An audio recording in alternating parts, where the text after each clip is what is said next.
रायबरेली में अपने भाई राहुल गांधी के लिए Priyanka Gandhi door to door campaign कर रही हैं। लोगों के घर जाकर उनसे मिल रही हैं। एक परिवार के रोकन की तरह घर वालों से बातें कर रही हैं। ये तस्वीरें बताती हैं कि रायबरेली को गांधी परिवार का गढ़ या कहें दूसरा घर क्यों कहा जाता है। राहुल गांधी अपनी मां की कर्मभूमि का किरदार निभाने के लिए रायबरेली में चुनावी मैदान में है। राहुल वक्त वक्त पर रायबरेली में रैली कर रही हैं, जहां मरकजी मोदी सरकार पर उनके हमले जारी हैं। पहले मोदी जी 400 सीट की बात करते थे, 400 पार, अब 150 भी नहीं बोल रहे। मैं आपको एक बात की गारंटी दे रहा हूं, रायबरेली की जनता लिख लो, जून 4 को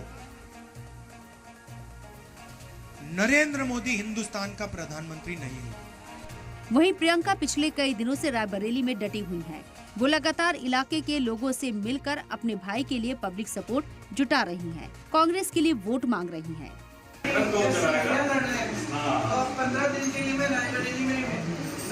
दरअसल यूपी के अपने 2 मजबूत गढ़ में से एक अमेठी कांग्रेस से पहले ही गंवा चुकी है।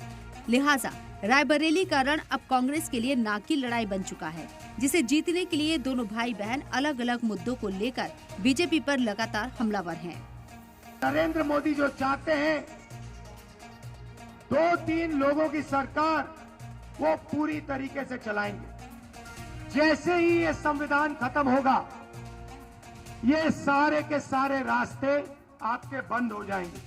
भाजपा ने रायबरेली के लिए क्या किया है?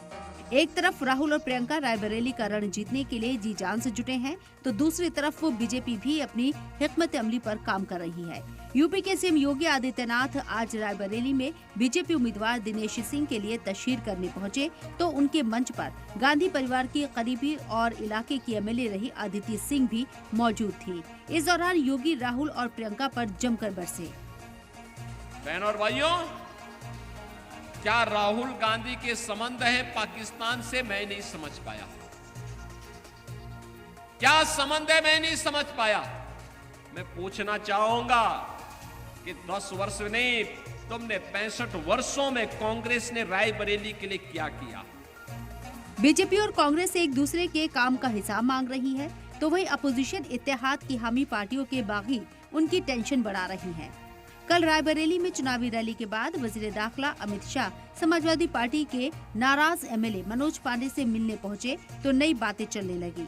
हालांकि मनोज पांडे ने इसे महज कर्टसी मुलाकात बताया, मगर अमित शाह के एसपी रुकन असेंबली के घर जाने से सियासी पारा जरूर चढ़ गया है।